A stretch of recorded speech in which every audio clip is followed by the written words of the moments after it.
68. Elodie's expedition.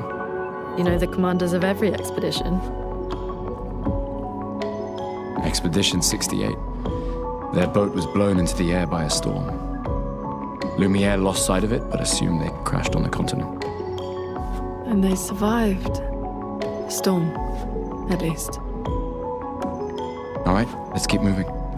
We found the weird corals. Mael must be close by.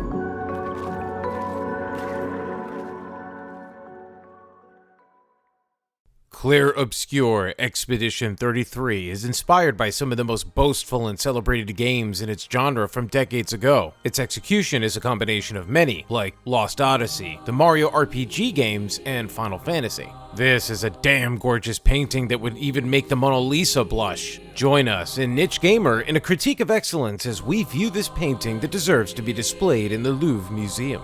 Inspired by Belle Epoque France, Clair Obscur Expedition 33 is truly a beautiful game in every aspect of its endeavor. The music, to which my ability can be described as a fusion of classical, electronica, and Latin choir throughout. I haven't heard this type of combination often, but it already has me hoping to get the soundtrack so I can listen to it at home and in my car. All JRPGs require having a fantastic score during the adventure, and this goes right up along with the likes of the usual greats like Final Fantasy VII, VI, and Final Fantasy Tactics orchestrations. The environments are sights of legend, things you can only imagine during sleep when your mind can roam free. This is an experience where color palettes are masterfully used, as well as the unusual concepts brought to me. It really brings me back to when artists were more in charge. One example of this is that amazing flying water region. The sight of whales, bubbles, and fish all swim over as you explore. Performances of some of the finest join the team with Daredevil and Boardwalk Empire's Charlie Cox, as he takes the role of our main protagonist, Gustave, a man in mourning for his lover who passed away. Her demise is caused by the Paintress, the main villain of our story, who after every year extinguishes all within a certain age, turning them into flowers and sending them away forever.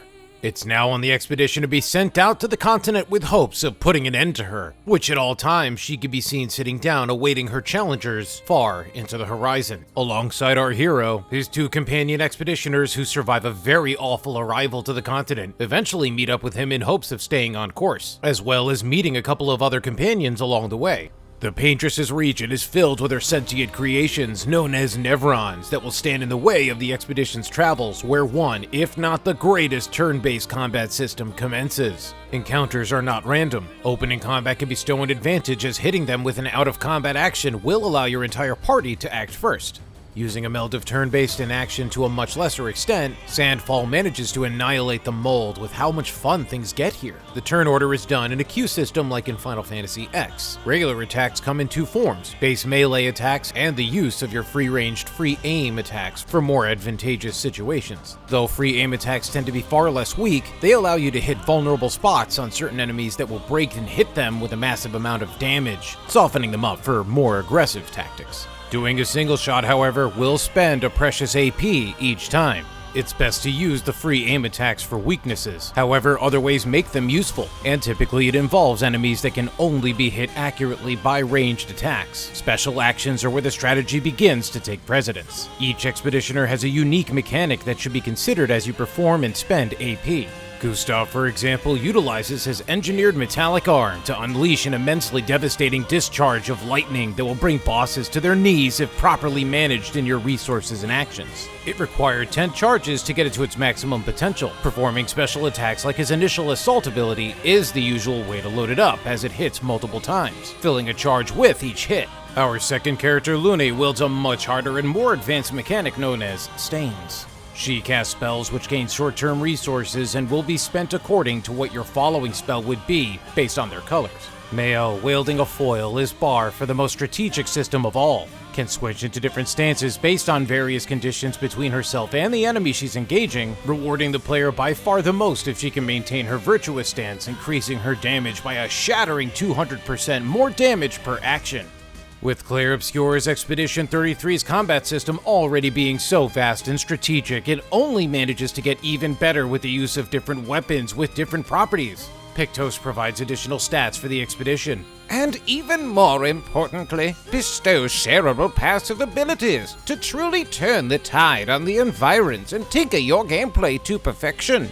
After completing 5 battles while wearing a Picto, the passive ability will become shareable and usable without wearing it. Ooh, so even for the heavily armored, they can at some point disrobe for their adventure, while still being cocooned in all their strength and ability. And to consider that this still allows you to try out and learn other ones found throughout your journey.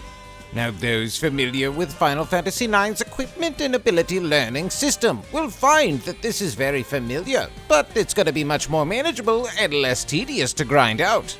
There were instances of utilizing my abilities where I was able to make my free aim attacks apply all sorts of crucial debuffs on bosses that would open up my strategy into much more powerful situations. One Picto I highly recommend is the burning and marking shots. If you gamble by fishing these debuffs out, it's going to end up saving you a lot of frustration getting these essential debuffs without wasting entire turns doing them with other characters.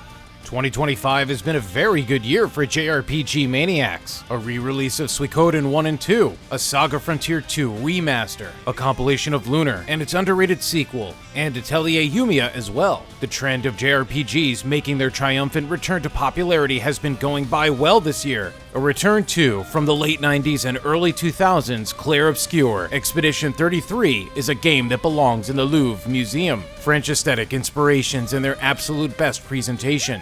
Michelangelo and Leonardo da Vinci should be growling in their grave, having to know such an incredible piece of art now exists along with the best of them in this incredible culmination of some of the greatest visual presentations ever seen.